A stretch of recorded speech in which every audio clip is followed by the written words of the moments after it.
voids are really only getting even emptier and the walls and knots around them denser and brighter. Esto. Would it be hard to fly into a cosmic void with a spaceship? Well, not technically. The hardest part is escaping the gravity of your home galaxy.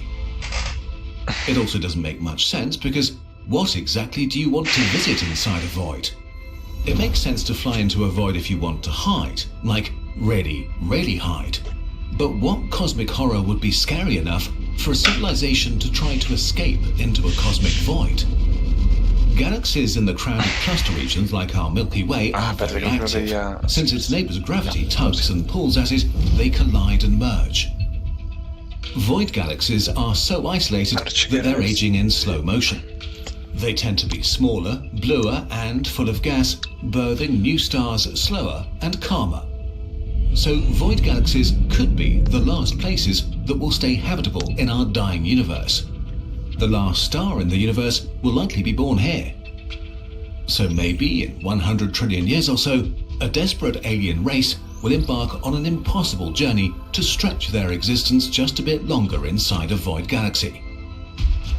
There's one more thing that makes voids unique places: dark energy, the mysterious force that most scientists think is accelerating the expansion of the universe and will ultimately cause its demise. We can't see dark energy do anything inside our galaxy or inside clusters because there's too much stuff putting things together via gravity, but we can see its effects inside voids. Here, dark energy blows up the bubbles of nothing. This is where the acceleration of cosmic expansion becomes visible. As voids are getting larger and larger, they're breaking the structure of the universe. The beautiful galaxy filaments are slowly being ripped apart. As the emptiness encroaches, walls of thousands of galaxies are thinned out and pulled towards the edges, attracted by much denser regions at the margins, giving space to the emptiness of two void bubbles becoming one. In the far, far future, supervoids will take over the observable universe, crushing clusters and expanding further and further until the entire observable universe is nothing more than a gigantic void of nothingness, the loneliest place in existence. Let's head back to Earth. When we land, please exit through the gift shop and pick up a few souvenirs. We created this latest space souvenir drop for all of you who've been travelling with us for so many years now. While you're there, take a look around. You might discover a unique product dedicated to your favourite science topic. Everything Terra knocking.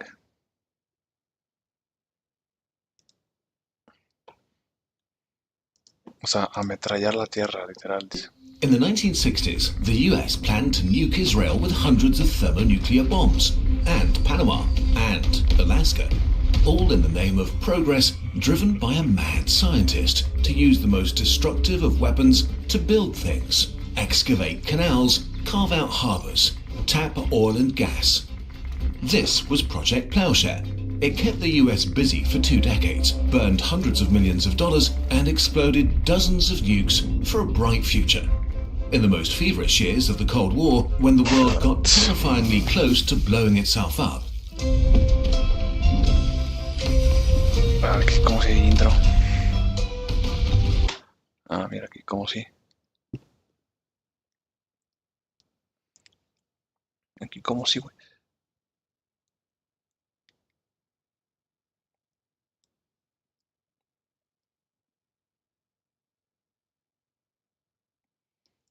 What the fuck?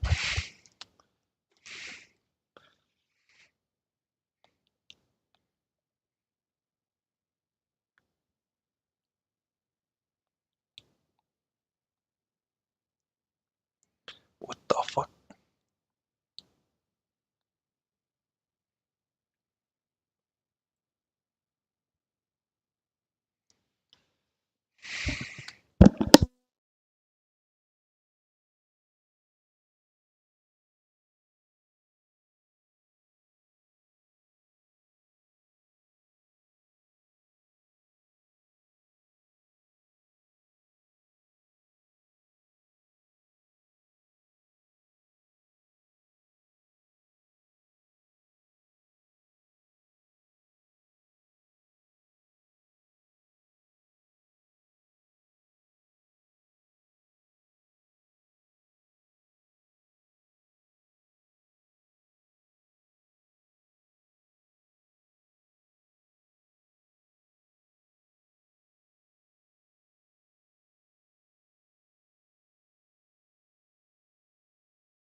colossal effort that led to the first nuclear bomb.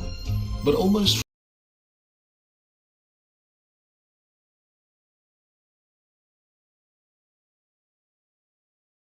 by splitting heavy atoms like uranium. But these are rare, expensive, and the resulting bombs are difficult to scale up. So, Teller lobbied for a different approach: unleash the nuclear fire by smashing together hydrogen atoms. That would allow for bombs thousands of times more powerful. The problem was technically hard, but in the 1950s, Teller solved it. The terrifying new thermonuclear bomb made Hiroshima and Nagasaki look like firecrackers. Nuclear fire strong enough to end human civilization itself. The Soviet Union followed quickly, and a new madness for destruction took over the world. Teller was having the time of his life as he got to chase his nucleus dreams like a bomb so powerful that it would wipe out civilization in one single strike. A real thing the US actually started working on. We've told this story before if you want to watch it. And as the perfectly sane man he was, Teller had other great ideas, like nuking the moon to show the commies who's boss. And if H-bombs could destroy the planet, maybe they could also reshape it. The logic wasn't entirely unhinged. Humans had been using explosives for mining and engineering for centuries, and H-bombs offered the same service with much more enthusiasm at a decent cost. Why not use them to dig ditches and make holes at a planetary scale? The idea of nukes for peace was also pretty convenient. With public opinion increasingly opposed to the arms race and ever more terrified by World War III, nuclear engineering was a way to keep on testing nuclear weapons without saying you were testing nuclear weapons. So, in 1957, the US launched Project Plowshare, a bold plan to use nuclear explosions for peaceful engineering. And who would be put at the helm? Exactly. Cutting through continents. In 1956, Egypt had just nationalized the Suez Canal, a vital artery for global trade and oil delivery to Europe. So, one of the first ideas of the new Build with Nukes doctrine was to blast open a new one through the Israeli desert. On the other side of the world, the Panama Canal had long been in need of an upgrade. Scientists explored extension routes and found they would need to remove 1.2 billion cubic meters of earth, 500 Great Pyramids of Giza. A monumental task that would cost $6 billion if done with shovels, but only $3.1 billion with nukes. Time to blast open a panatomic canal. But even Teller understood that before nuking through continents, you should start small. So the first miracle of Project Plowshare would be a new harbour in Alaska. In just a few glorious milliseconds, 5 nukes with a combined punch of 170 Hiroshima bombs would carve out a 500 by 200 metre trench, opening the region to commerce and prosperity. The local communities weren't thrilled at the idea, but Teller insisted that the dangers of nuke engineering had been greatly exaggerated. The major concern was radioactive contamination. Canals and harbours were great, but nobody wanted them glowing with radioactivity for thousands of years. Luckily, Teller had a plan: nuking the land from below. In a nutshell, nuclear excavation works like this. You drill a hole a few hundred meters deep and place the bomb at the bottom. When it goes off, the blast hollows out a cavern in the rock and flash melts its walls into magma. The molten rock pools at the bottom, the ceiling collapses, and the collapse ripples upwards until it reaches the floor, where it forms a crater. The result is a massive hole on top, with the radioactive debris sealed under hundreds of thousands of tons of rock. With the theory looking flawless on paper, the time had come to actually test it. But before the government bombs anything, let's get some propaganda protection, just in case. Our partner Ground News is a website and app built to help you think critically about the information you consume, a mission we fully support. They curate news articles from across the globe, adding context on political bias, reliability, ownership, and summaries that highlight what each side is leaving out. You can even compare headlines to see how bias shapes the narrative. Take this story about Finland planning to lift its ban on nuclear weapons. Some frame it as a prudent response to the state of the world, while others warn of escalation. Ground News also reveals blind spots, stories that only one side is covering, showing you what your usual news feed is hiding. As information bubbles are becoming the norm, thinking critically about the news is no longer optional, and Ground News makes it easier to do just that. If you'd like to give them a try, go to ground.news/nutshell or scan the QR code on the screen. Using this link gives you 40% off an unlimited access subscription and directly supports our channel. And now, back to Nuking for Peace. The fiasco begins. Plowshare debuted in 1961 in the desert of New Mexico. A nuke with the power of 3,100 tons of TNT was buried 360 meters deep in the heart of a salt deposit. The goal was to explore a new idea to generate electricity. The explosion would melt the deposit into a pond of red-hot liquid salt whose heat could be pumped up to power turbines. A hybrid of fusion and geothermal power brought to you by H-bombs. Above ground, hundreds of officials, scientists and international guests had gathered to witness the birth of a new era. Everyone held their breath as the countdown ticked. And then, with a distant thud, the ground shuddered. Deep below, the explosion hollowed a cavern the size of over 10 Olympic swimming pools. But Teller's team had missed a tiny detail. The salt contained far more water than expected, which turned into superheated steam that massively amplified the blast. The hole used to lower the bomb had been designed to collapse and seal itself after the explosion, but the unexpectedly monstrous pressure broke through. So, a few minutes after the blast, a plume of radioactive steam erupted from the shaft, damaging cameras and instruments and bathing everyone in a strangely itchy sauna. The US government tried their best to convince everyone that things hadn't been that bad, but for some reason, the masses had a problem with clouds of radioactive fallout, even from peaceful nukes.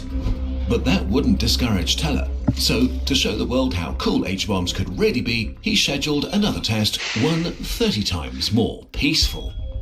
In July 1962, while Cuban officials were visiting Moscow to negotiate a missile deal that would almost spark World War III 3 months later, a thermonuclear bomb worth 7 Hiroshima nukes exploded 200 meters underground in the Nevada desert. This time, the goal was to test nuclear excavation itself and check how big the crater could get. The blast displaced 12 million tons of soil and hollowed out a gargantuan crater 100 meters deep and 400 meters across, the largest artificial crater in US history. But digging with nukes is tricky. Bury the bomb too deep and you'll only get a disappointing dent. Bury it too shallow and you risk launching a radioactive cloud into the sky. Which was exactly what happened. Someone had miscalculated the depth of the explosion and a plume of radioactivity punched through. Fallout was detected as far as South Dakota and Illinois, and panic broke out in Utah when radioactive iodine was found in milk. It turned into one of the dirtiest tests on US soil ever. Just one more nuke, bro. The years that followed saw more peaceful explosions and peaceful fallout.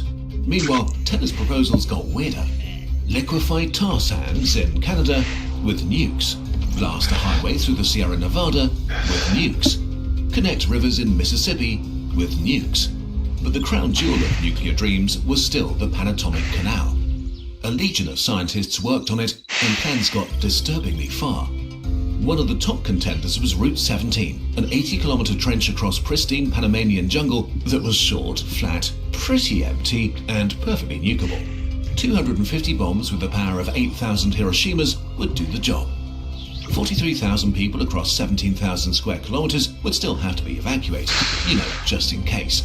And shockwaves might shatter windows as far as Costa Rica and Colombia. But what were such details in the grand scheme of progress? So let's rewind history and press the button to see what might have happened if Teller had got his way. Ready to push the button? 3, 2, 1. Boom! The first round of nuclear salvos close to both coasts obliterates hundreds of square kilometers of pristine rainforest in seconds. A roaring success. Unfortunately, a cloud of fallout catches the Pacific winds. Weeks later, spikes of radiation are found over the Caribbean, and radioactive iodine, cesium and strontium start to enter the food chains of both oceans. Tuna and sharks become radioactive. One option would be to stop, but to have a radioactive scar across the jungle, contamination of 2 oceans, and no canal, better push through. So a second round of blasts goes after the central Chukwuneke River Valley, to find that the central part of the isthmus had far more clay than expected. As soon as the rainy season hits, landslides clog the new craters like a self-healing wound. The choices: leave a mud-choked glowing blister through the rainforest, or begin a colossal engineering nightmare just to keep the jungle from landsliding onto the canal. not to mention the ecological apocalypse and the devastating PR victory that 120 megatons of nuclear peace over Latin America would give Cuba and the USSR. Luckily, in our timeline, the US blinked and began to sober up. In 1970, a final report killed the anatomic canal, and with it, all nuclear excavation projects. But Terry wasn't ready to let go, so he turned to nuclear fracking. Not because it made sense, but to keep Share alive. Just one more nuke, and I'll build the future bro. But several explosions later, the result was ultra-expensive, radioactive gas impossible to sell. In 1977, after 20 years and dozens of nukes across the US, Project Plowshare was finally cancelled without reaching any of its goals. No canal, harbour or tunnel had been built. In hindsight, it's easy to see how insane the idea was. But at a time when World War III felt imminent, when kids were playing with atomic toys as mushroom clouds filled the sky, using nukes to build a better future probably did feel like a great idea. On our new channel Night Shift, we're telling dark and novel stories from history that you might never have heard before, and that might stay with you, like The Greatest Pirate, The Horrible Life of Past Kings, or the bloody war that led...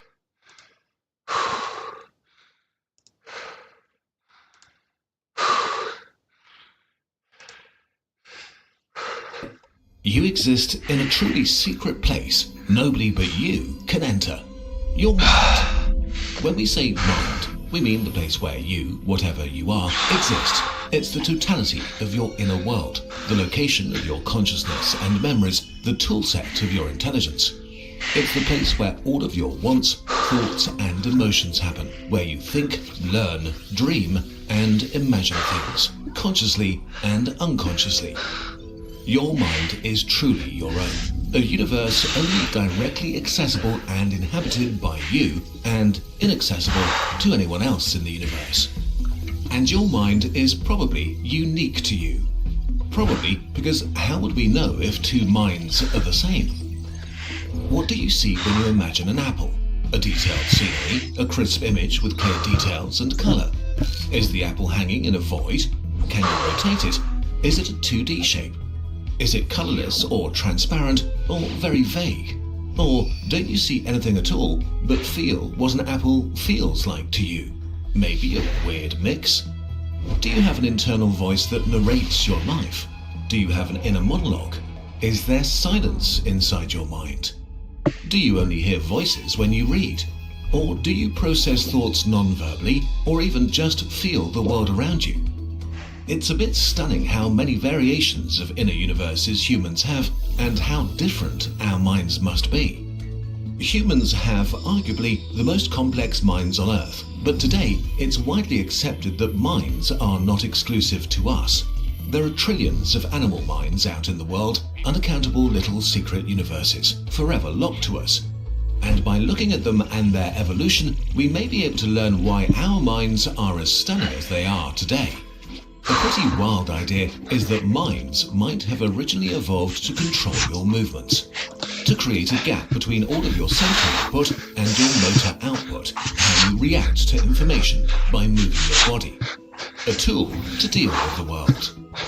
When life emerged, it was without any minds, but just cells, able to eat, poop and reproduce. They already had to navigate a complex and dangerous world and to process sensory input, but they were extremely inflexible.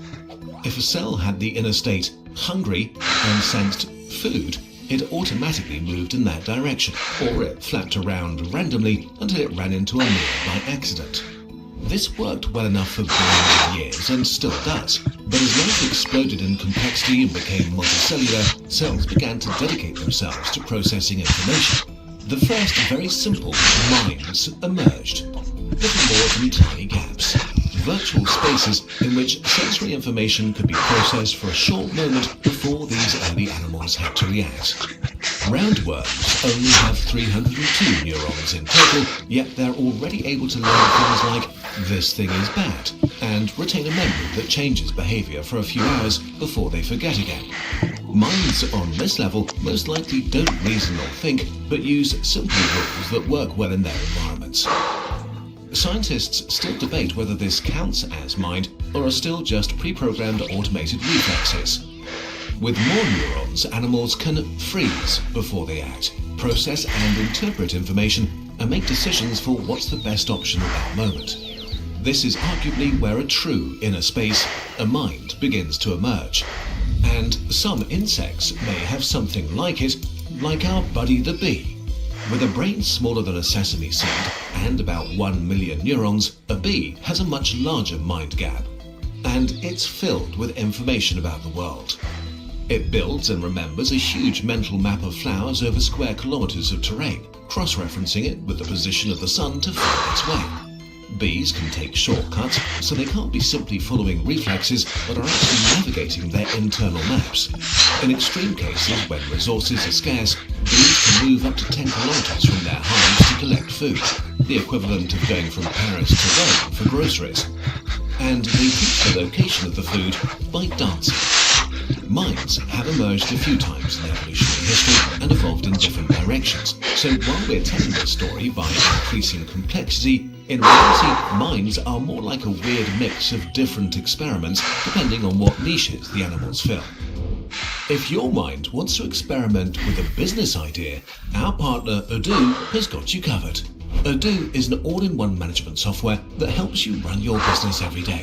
Every business idea starts simple, but things can get complex fast. That's where Odoo comes in. With more than 45 user-friendly apps, you can handle everything from accounting and inventory to CRM and much more, all centralized on a single platform. For example, you can create and send invoices in seconds. Just select your customer, add your products and quantities, define the bidding terms, and send everything via email. Plus, the built-in chatter gives you an overview of your emails, notes, and activities all in one place. Tracking your payments with clear statuses and deadlines is just as simple. You can try all these features for free because your first Odoo app is free forever, with unlimited support and hosting included. When you're ready to scale up, Odoo adapts to your needs. You can simply add more apps. And you get access to all applications starting at just $24.90 a month. With Odoo, your business mind knows no limits. And now, back to the video. Mind complexity probably increases dramatically as we add more neurons, like the octopus that has about 500 million of them. Only 40% of their neurons are in their central brain, while each of their arms has their own mini nerve centers that taste, process information locally at the same time, and act on their own. The central brain does still coordinate them for complex behavior like catching prey, because imagine 8 arms doing their own thing all the time. But different arms are specialized and used primarily for different tasks, like exploring or movement. And we know their arms can make decisions independently to some degree and have some autonomy. Octopuses are very intelligent animals, able to do loads of complex things, so their minds should be somewhat complex. But how does their mind experience things? Is it distributed over their whole body? Does an octopus feel like multiple smaller minds interacting as one thing? If octopuses show how strange minds can be, birds show how sophisticated they can become if it develops in a different direction. Some bird species with billions of neurons probably have surprisingly sophisticated minds where they can go one step further. While minds may have started as a gap to delay action, bird minds are able to simulate a map of reality, including other players. Scrub jays are hoarders that catch and hide all sorts of food in different places, from worms to nuts. Inside their mind, they keep track of time and are aware that fresh food goes bad. So after a few days have passed, they'll ignore the hiding places of dead worms and instead go for the nuts that are still good.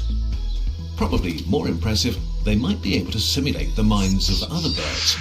If a scrub jay is hiding food and notices another jay watching, they'll return later and re-hide their stash so it doesn't get stolen.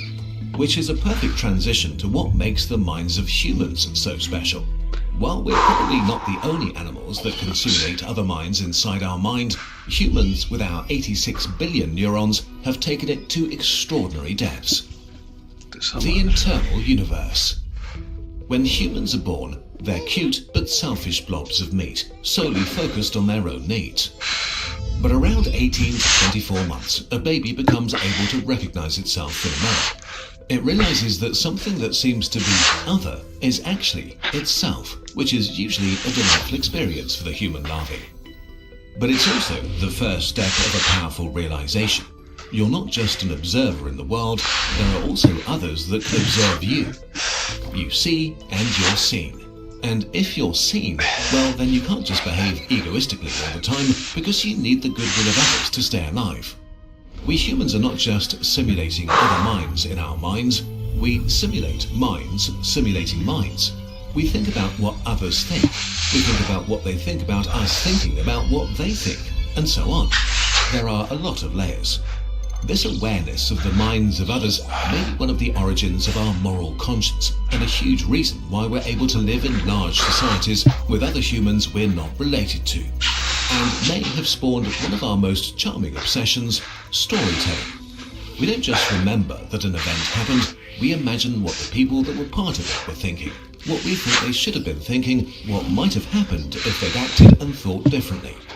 Combined with our ability to create fictional universes to plan ahead, we've created countless fictional worlds with people that don't exist but that we deeply relate to, that are real to us. Every movie, novel or comic is humans sharing their internal simulations with each other. Whether you see a photorealistic apple in your mind or feel the concept of an apple, in the storytelling space, we're all able to come together and understand each other. This is how we transport information about morality and our values, about what we think is good or bad. So maybe the most amazing thing about human minds is that they're fundamentally social, filled with voices, ideas and perspectives from countless others. Your thoughts and feelings have been shaped by stories that never happened, but that you've absorbed and simulated in your mind in a way that's unique to you. In a very real sense, your secret mind isn't just yours, but a collaborative creation between you and all the human minds that came before. And if you want, you can add your stories as well, for the ones that come after. Our latest limited edition pin is here, kicking off the new Cosmic Time Collection. It's an homage to Halley's Comet, the cosmic traveller that's been visiting Earth for millennia. It only returns around every 75 years, but we captured it in a super sparkly rotating pin. Only 10,000 exist, and each one is individually numbered. Wear it to complete your outfit, add it to your collection, or make it the first piece of a brand new one. Over the years, we've created quite a tradition of these tiny sculptures, and you've loved collecting them. So we decided to take it one step further. Meet the first ever Kurzgesagt figurines. Small collectible scenes from the Kurzgesagt universe. If you've been around the channel for a while, these might look a little familiar. Mission Control, meet...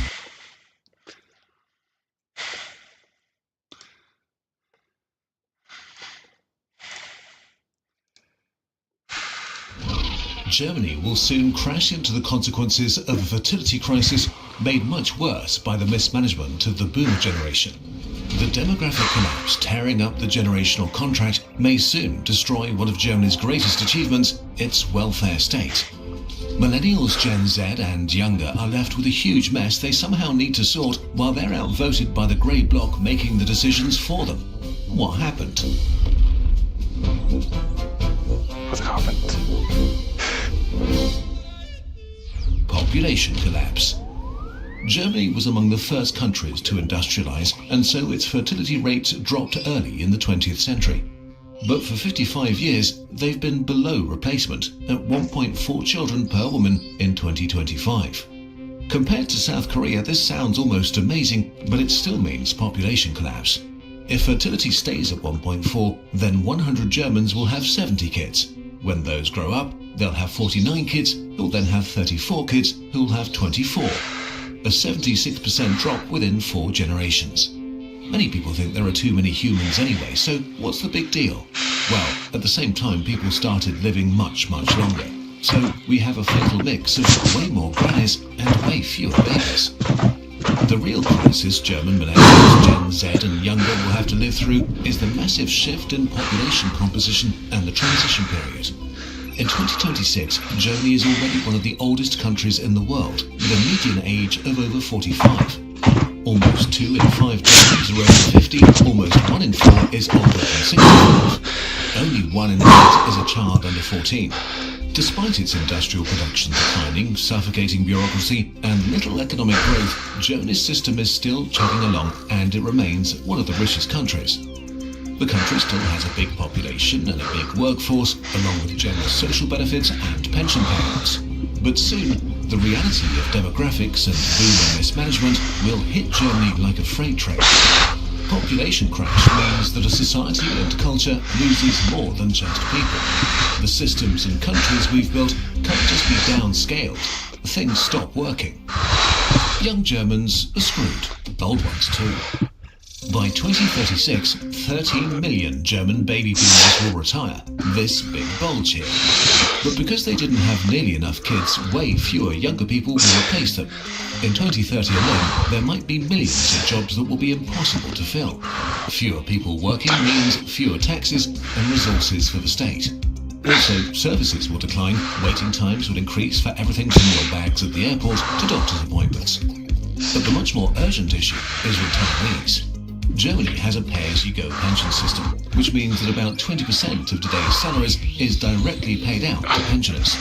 This sort of worked in the 1960s when there were 5 working Germans for every retiree. But in 2024, this ratio is down to about 2.5. In the 2030s, it will get closer to 2 workers for 1 pensioner. And about 10 years after retirement, people tend to get really sick and cause the vast majority of healthcare costs. The math ain't mathing, and it actually never really did.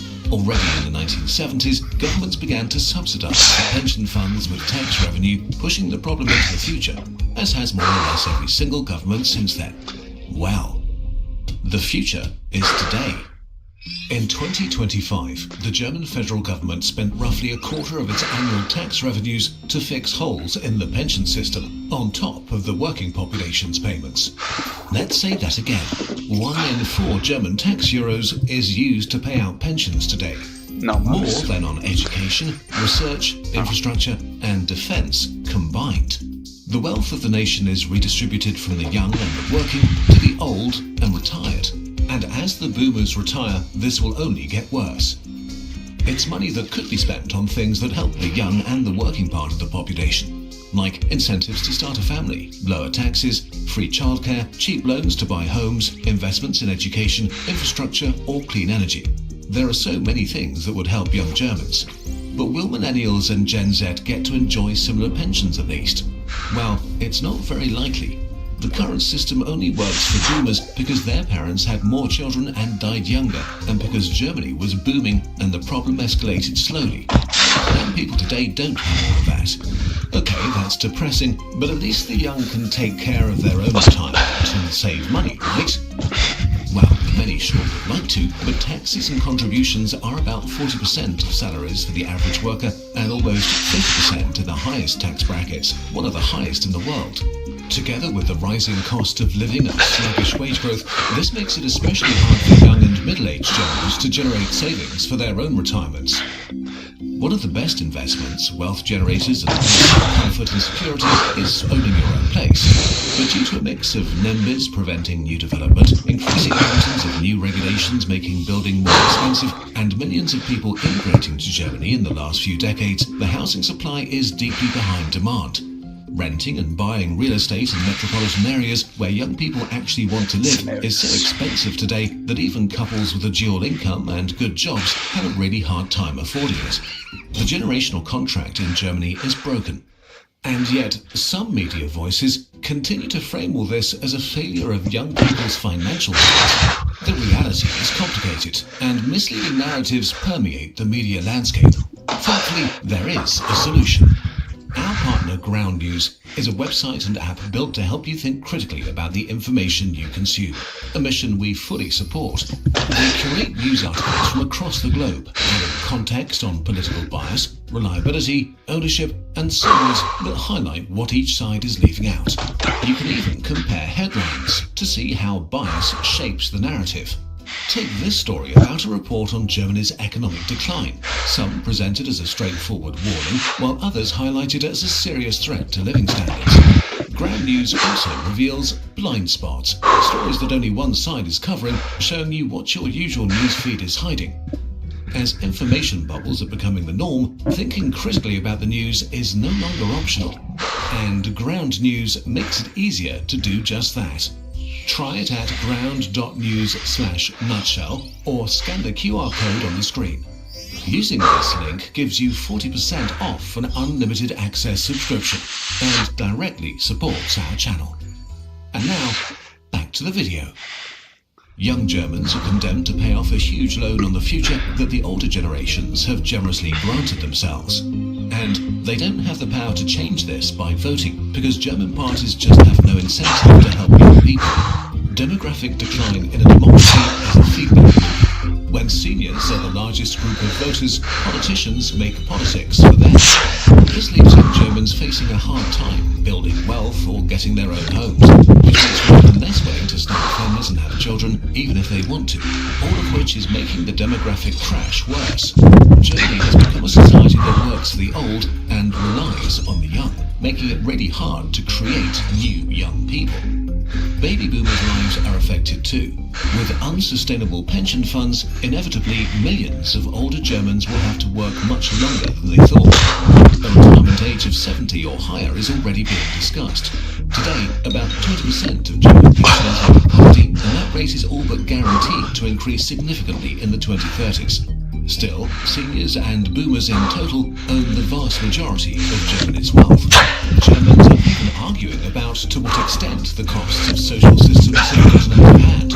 Even in a high-tax country like Germany, there's plenty of wealth disparity and opportunities to tax the rich and take pressure off workers. Although, of course, the details are fiercely debated, so we'll not get into this right now. But the scale of the gap between what workers pay and what's needed to cover boomers' pensions is so enormous that even raising taxes would only buy a bit of time. And beyond pensions, the welfare and healthcare systems Germans rely upon may become unaffordable in the 2030s. The vast majority of healthcare costs occur during the last quarter of your life. So just as the healthcare workforce is shrinking due to demographics, the numbers of patients will explode.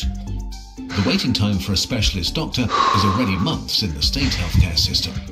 Okay, but what about immigration?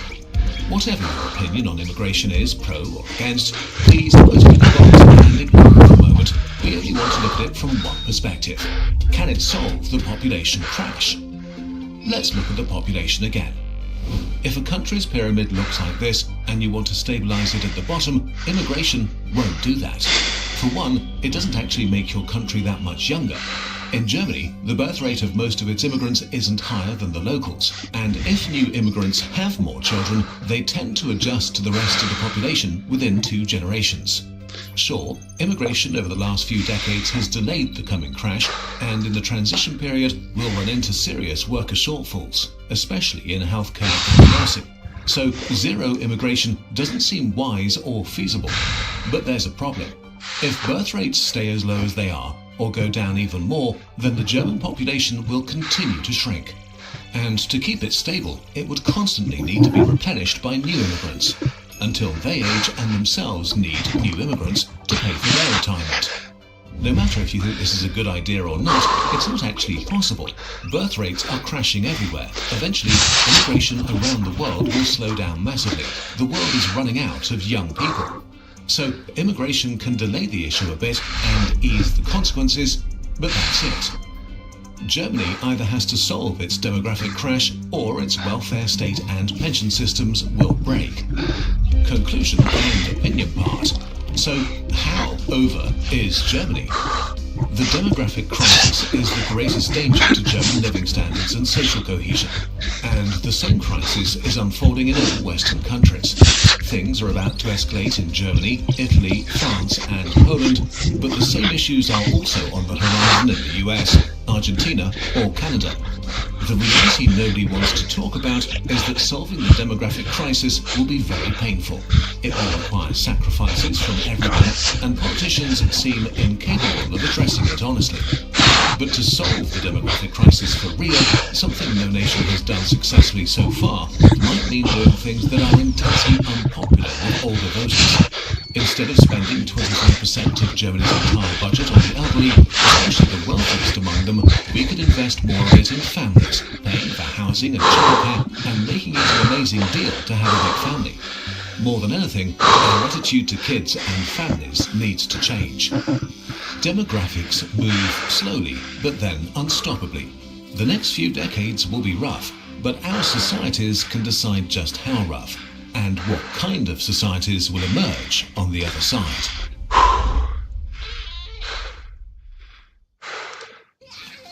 Making this video was hell. We wrote the first draft in the winter of 2023. We killed this script again and again, only to be annoyed and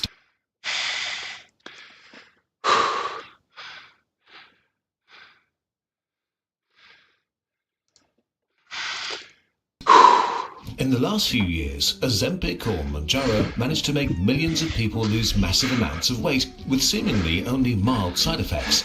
More than 1 in 8 US adults have tried the drugs, and for the first time in history, the country's obesity rate actually fell. At the end of 2025, the WHO added GLP-1 drugs to its essential medicines list for diabetics and released guidelines on how to use it for obesity. For the first time ever, we have a medication that reliably, quickly and seemingly safely can make people lose weight, sometimes massive amounts of weight. But as with most things related to nutrition, health and weight loss, these medications are controversial. There are many aspects to GLP-1s, but we'll focus on one today, the potential medical revolution these drugs could mean for obesity, one of the most deadly chronic diseases of our time that over 1 billion people suffer from and that remains largely unsolved and underfunded. It turns out GLP-1 drugs are the first effective medical treatment for obesity in medical history. The obesity trap. In 2025, more than half of Europeans were either overweight or obese, plus 1 in 3 children. And in many countries like the US, Mexico, Chile or Saudi Arabia, the numbers are even worse. Today, this kills almost 4 million people each year, and if trends continue, by 2050, 1 in 3 adults on Earth will be obese and half of humanity will be overweight. When hearing the word obese, most people think of the extreme ends of the spectrum, but this is not correct. It's not very helpful that the definition of obese is a bit vague because bodies are pretty different. So it can be a BMI of over 30, your waist to hip ratio, or a body fat percentage of over 25% for men and over 32% for women. In the end, obese is a medical term that doesn't judge how you look, but if you have an unhealthy amount of body fat. How did we get here? For most of our history, food was scarce. So when our ancestors found a calorie bomb, binging on it was the best of ideas. The more sugar, fat and salt, the better. Our brains are wired to love these foods. They bring pleasure, enjoyment and mental release. This helped us survive in a world where food was the most important thing to worry about each day. And then the world changed overnight, and suddenly our modern food environment hijacked our biology. Food is a product now and has become cheap, calorie-dense and hyper-palatable, which means it's been engineered with addictive levels of sugar, fat and salt, making our reward centers go ballistic with joy. About half of the products in a US grocery store are ultra-processed, and many are labeled in ways that are deeply misleading, like the serving sizes on packs of chips. Marketing strategies like value pricing and constant food ads stimulate us to eat more. So most people overeat regularly, sometimes without even noticing. And this is very subtle. Most people don't get overweight because they massively lack self-confidence, but if we look at the results, just telling people to eat healthier foods and to move more does very little in the real world. Most people gain back most weight they lose during a diet with an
A year or two and often gain more afterwards, often through little fault of their own, because once you do lose weight, your body's also working against you by trying to bring you back to the fat baseline it was used to.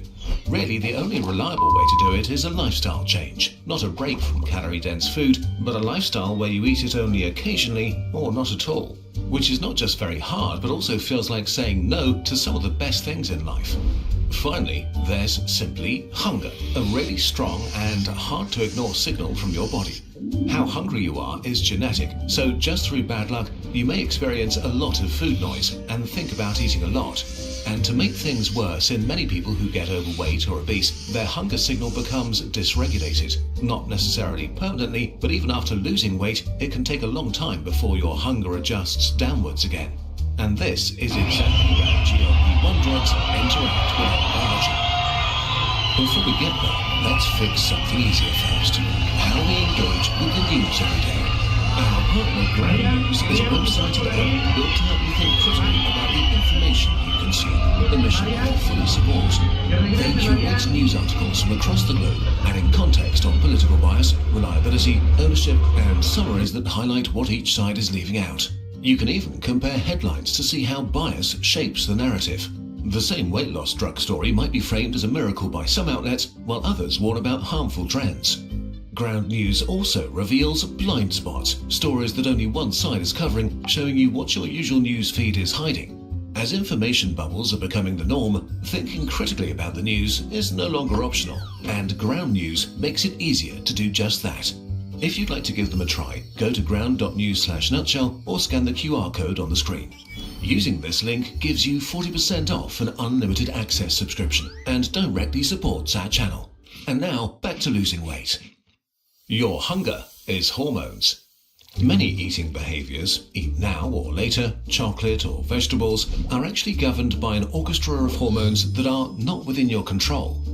You're not hungry in the evening because you decide to be, or because this is when your body needs energy, but because your body releases certain hormones. And it turns out your fat is one of the major regulators of this orchestra. If you're overweight or obese, the excess fat is throwing your hormonal orchestra out of tune. This may make you more hungry or push you to overeat more, creating insulin resistance that causes type 2 diabetes and so on. We made a video if you want details. But there's one specific hormone that plays its tune quietly in the background, even in obese people. The glucagon-like peptide 1, or GLP-1. It's one of the hormones your body releases after a meal. It tells your pancreas to release more insulin to keep blood sugar in check and slows down your digestion to keep food in your stomach. And in your brain, it increases your feeling of fullness and being satisfied, curbing your appetite. These effects are usually modest. Once in your bloodstream, GLP-1 disappears in barely 2 minutes, its song quickly fading away. So one day, scientists had an idea. What if we made artificial copies of GLP-1 that play the same song but louder and much longer?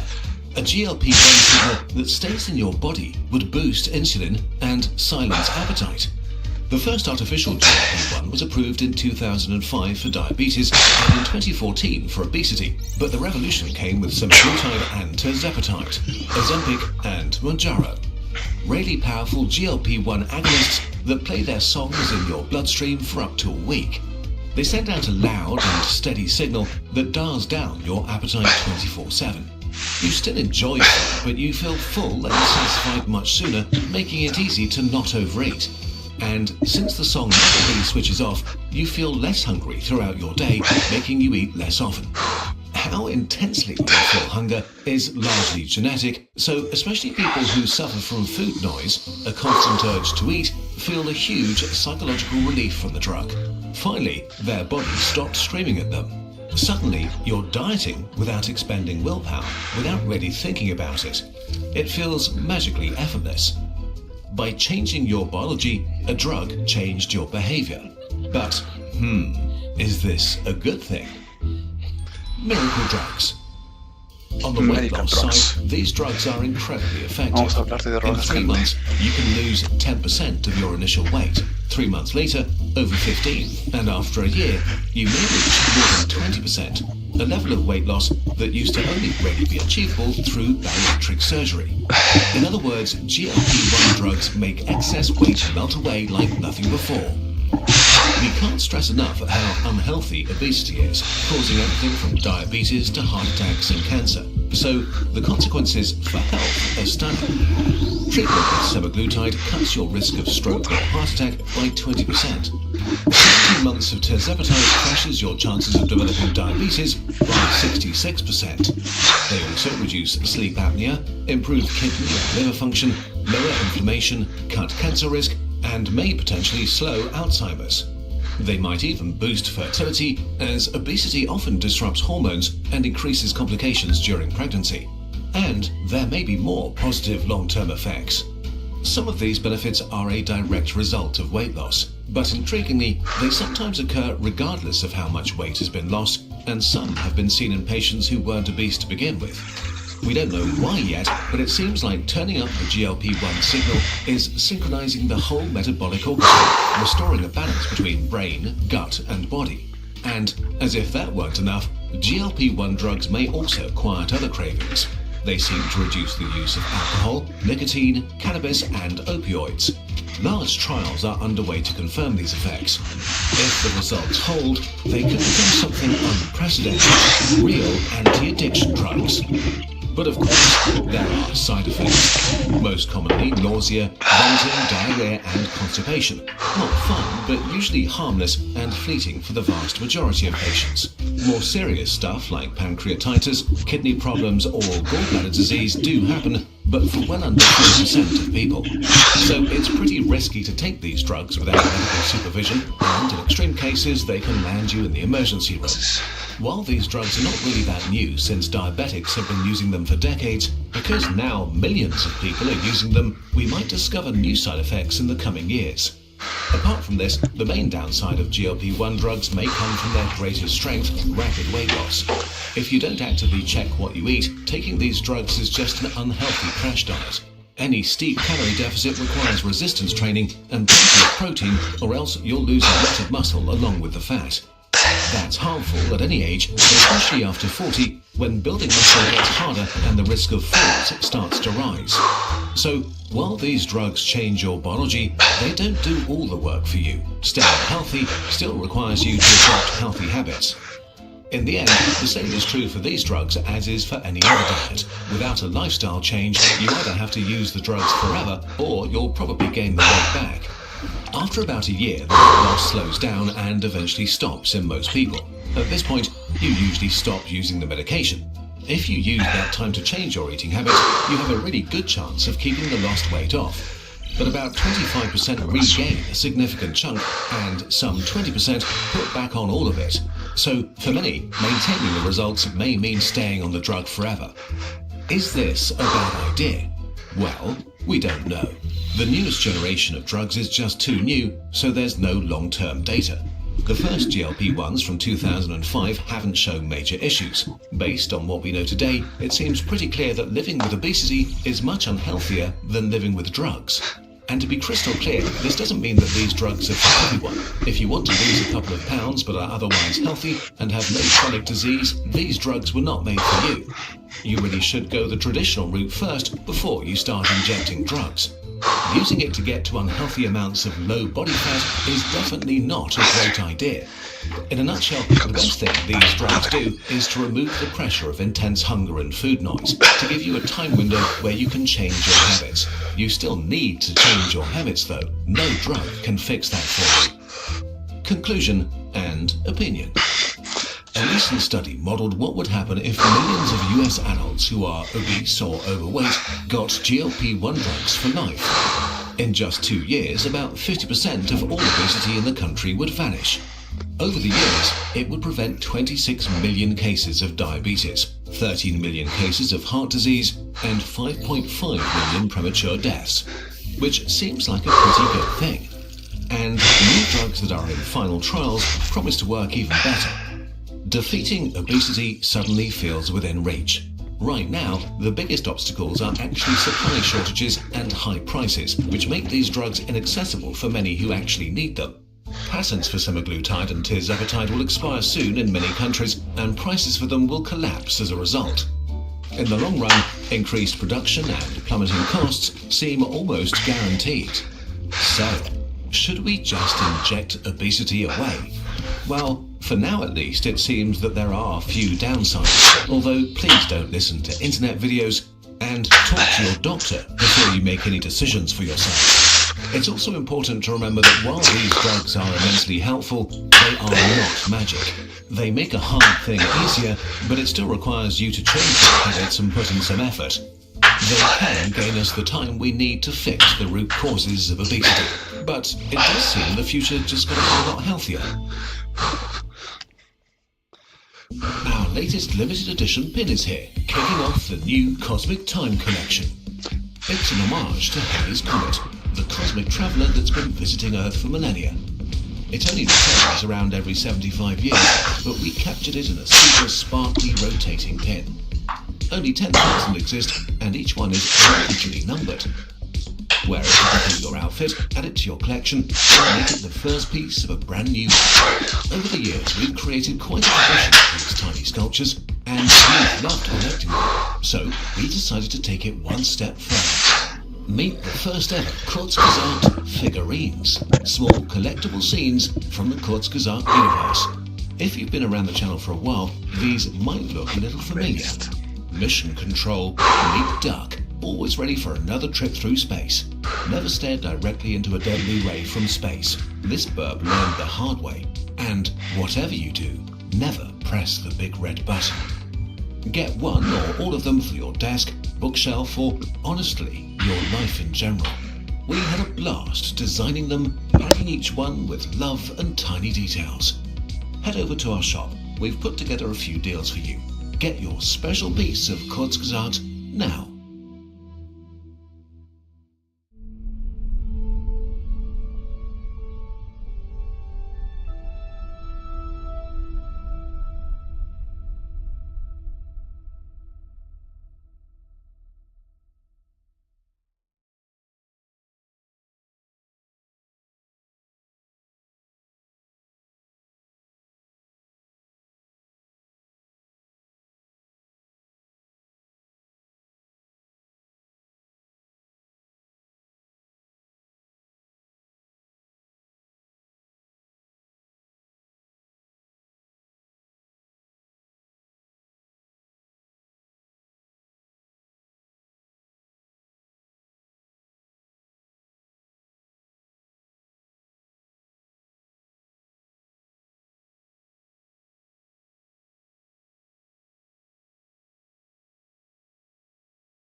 Our hottest update for Starbirds is out now.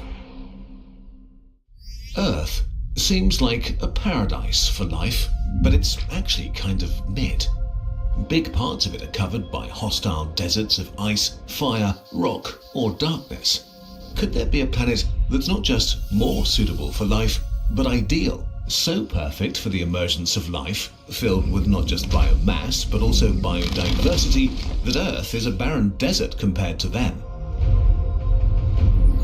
As we've begun to look deep into our galaxy, we've found a new and weird type of planet, super-Earths. Planets larger than Earth that have the potential to not only host life, but to be super habitable. Let's take all the science on exoplanets we have and imagine a perfect world, Hestia, after the Greek goddess of the comfy home, the best possible planet for life in the universe. First of all, we want a perfect star. the perfect star for the perfect world. The perfect world needs a perfect star, but that may not be a yellow dwarf like our Sun because they die in under 10 billion years and keep getting hotter as they age. 70% of the window for life on Earth has already passed. Earth has a mere couple of billion years left before the Sun ends it all. 70% of stars are red dwarfs. Pretty small and alive for trillions of years, basically forever. Since they're not that bright and hot, their habitable zones where water can be liquid are pretty close to them, which makes it very likely that their planets are tidally locked, one hemisphere a hot desert and the other an icy hell. Also, young red dwarfs tend to vomit deadly radiation that sterilizes their planets or boils their oceans away. The perfect stars for life might be orange dwarfs.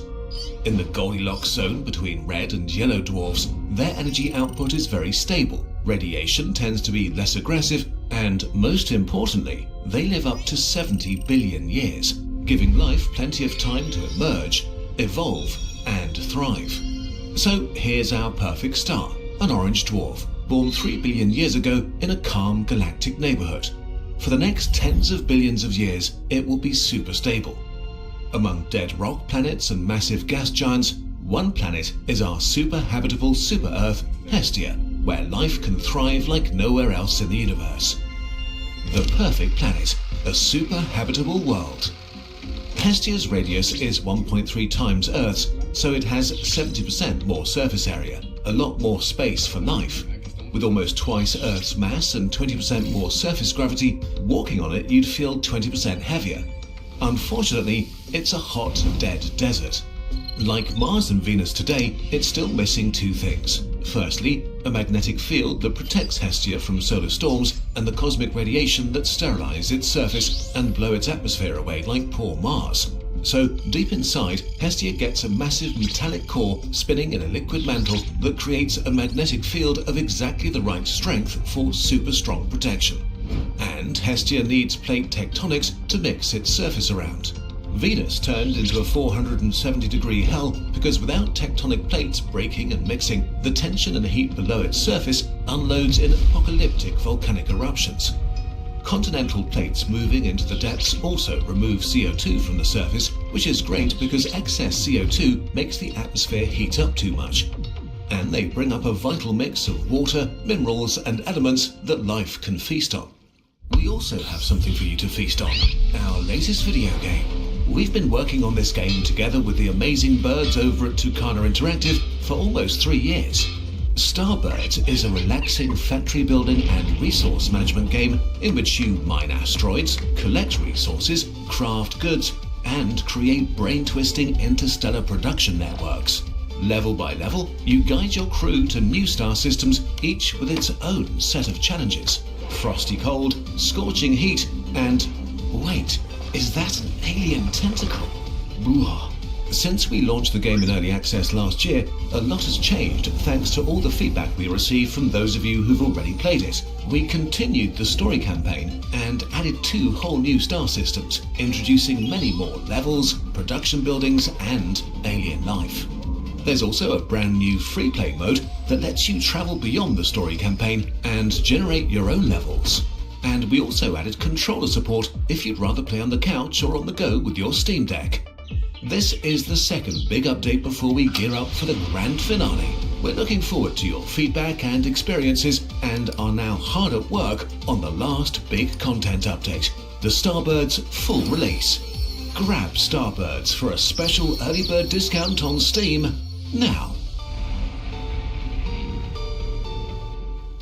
Okay, now that the basis for life is set, let's see how the surface turns out. We still need to make a bunch of character choices to make Hestia super habitable. Each upgrade comes with trade-offs life has to work with. We want Hestia to have mild seasons that create migration, boom and bust cycles, and evolutionary pressure, so we tilt its axis slightly and give it 36-hour days, and 4 small moons that hang like pearls in the night sky. Moons are crucial because with the right resonance, they create stability, avoiding overly punishing disruptions. The perfect land, wet, isolated, warm. Earth has one huge downside. Most of its land is bound in large continents, whose central areas are very far away from water, creating deserts with scarce resources and hostile environments. So for Hestia, we maximize coastlines and avoid megacontinents. We'll give it many fragmented continental plates, creating a geology that's ideal for producing long island arcs. Hestia is now an archipelago world, with a few dozen continents and millions of islands of all sizes and shapes. All of its land has access to water, salt or fresh, without a single desert, creating the maximum land surface area for life. Hestia's biomass on land is also supercharged because we'll make it 5 degrees Celsius warmer than Earth. This doesn't sound like much, but as we know, Earth has plenty of spaces that are uncomfortably cold for much of the year, while tropical rainforests have ideal conditions for life. On Earth, they hold more biomass than any other land ecosystem, and Hestia is nothing but tropical forests and ice-free polar regions. Hestia's islands have hundreds of thousands of unique habitats, with hundreds of thousands of little private niches to fill, each home to unique creatures that are ultra-specialized for it. All possible variations on a theme manifest in different species, one stranger than the next. On Earth, tropical forests like the ones in these islands house 50% of all species on just 10% of its land. The isolated tropical islands have given nature thousands of attempts at building funny tree-type things that densely cover Hestia. On Earth, plants are green to best catch energy from the sun, but with Hestia's orange dwarf, they take on darker shades to hoard the fainter light. We could spend hours diving into cacti forest islands where slow-moving hunter plants shoot poison needles at screeching feathered lemurs, or the fungi forests of the high plateaus dominated by armored centipede lizards. But we should move on to another ecosystem that Earth can only dream of: the sky. The best possible sky, another world to inhabit. Hestia's large mass holds gases much firmer than Earth, so its atmosphere is much thicker, with just under 1.5 times the pressure, but much richer in oxygen and CO2. This could be catastrophic for life because high levels of oxygen make wildfires more likely and more devastating. But since Hestia is so warm and humid, evaporation produces so much rain that wildfires never get powerful enough to wipe out ecosystems. The upsides are clearly worth it. On Earth, the size of animals that breathe by diffusion is limited, which might be a good thing for us, but on Hestia, all kinds of weird creatures can grow huge, like the four-legged insect megaphants, dominating the largest continent. All that oxygen also lets animals have a faster metabolism and sustain higher activity levels. Predators hunt more explosively, prey flees more dynamically, especially in a completely new dimension conquered by life. Up. In Earth's thin atmosphere, flight costs a lot of energy, but in Hestia's super dense air, it's super cheap. Despite the higher surface gravity, animals need much smaller wings and less energy to stay afloat. Over billions of years, thousands of branches of Hestia's evolutionary tree have discovered flight, and the skies are full of flying animals of all sizes. Like this sky whale shooting through the clouds, swallowing millions of tiny bird-like critters. Enormous as they are, they never touch the ground except to lay eggs, and when they die. The thick atmosphere also does another thing really well: transfer sound. Hestia is not a quiet place. Anywhere you are, animals are communicating, warning each other, or screaming for mates. This created super weird adaptations, like hunters not trying to sneak up, but masking their direction of attack with disturbing and distracting noises. But we haven't even talked about the largest ecosystem. The best possible oceans, as many edges as possible. Earth's oceans make up most of its surface and are on average 3,700 meters deep, but sunlight can only reach 200 meters deep. This sunlight zone is the only place plankton, the basis for the food web, can turn sunlight into sugar, so it's where 90% of marine species live. 95% of the sea is in permanent darkness, much of it an abyssal desert. So we don't want Hestia to have as much water as Earth. We do want to cover most of its surface, but it should be shallow. Almost all of its oceans should be continental shelves 1 to 200 meters deep. Virtually all of the ocean and its floor is a sunlight zone. There are downsides to shallow oceans, of course. They heat and cool faster, which creates stronger seasons and more storms. But again, Disruptions drive life to specialize and make it more diverse. Hestia's oceans house breathtakingly vast ecosystems. Corals form living megacities stretching over thousands of kilometers, home to trillions of animals competing for real estate and forming complex relationships. Pseudo-crabs and fish lizards, and whatever this thing is supposed to be. Bordering the megacities are kelp and algae colonies filled with life like tropical rainforests. But there's another biodiversity supercharger, coastlines, where land and sea ecosystems meet. Nutrients mix, birds eat fish, and crocodiles hunt gorillas. Even if they occupy only 7% of the total marine area, they're home to more than half of marine life. Hestia's coastlines are 45 times longer than Earth's, creating niches for dozens of millions of species. A pretty mid-planet like Earth hosts some 9 million complex species. Hestia, with its huge surface area, super habitable conditions, and sheer endless ecosystems, could hold hundreds of millions. What about intelligent life? Well, our perfect planet has so many ecosystems and opportunities that it would probably develop sooner or later, maybe even multiple times at once. Imagine a planet where different alien civilizations exist in parallel, each with their own empires of stone and wood, maybe metal and silicon. How different would their perspective on living things and the nature of life be? Would they try to eradicate each other? Respect nature more or less? On a planet where any wound you cut would be filled up in no time? What would they think of our desert planet with winters and ice, with a few specks of green? Would they look at space and say, no thank you to planets that are so obviously inferior? We don't know if a planet like Hestia exists, but it actually could. Maybe among the quadrillions of planets in the universe, somewhere around a small and super stable orange dwarf, there's a place that's home to more life today than Earth has hosted in its entire history. Here at Kurzgesagt, we know a thing or two about helping people learn. For instance, for most of human history, the best way to learn something hard was to learn from someone who already knew it. On a perfect planet, every student would have access to a great tutor, but that simply hasn't been possible. Until now. Meet the new Brilliant. Brilliant just launched a world-class tutor, and his name is Koji. Like the best human tutors, Koji doesn't just give you answers, he guides you to find them yourself. You can ask him questions, have him clarify concepts, or break down problems. And when you get stuck, Koji helps you get unstuck. He can see and draw right on your screen, bringing concepts to life, helping you see different ways of approaching a problem and adapting in real time. While other breakthrough technologies simply think for you, Koji makes you a better thinker.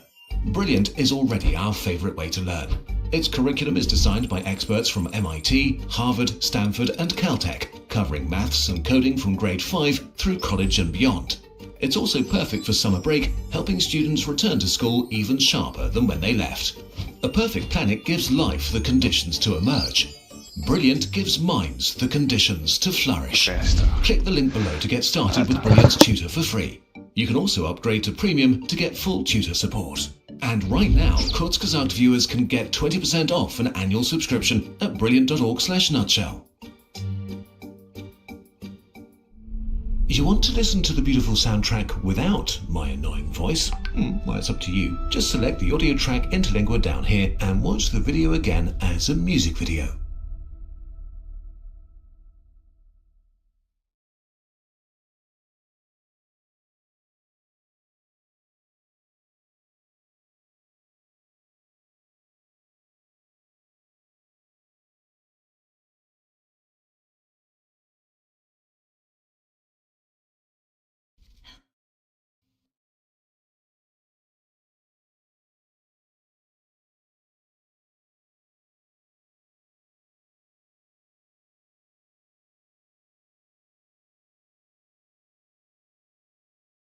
Hoy en la fórmula invité al doctor Sebastián La Rosa para hablar de creación.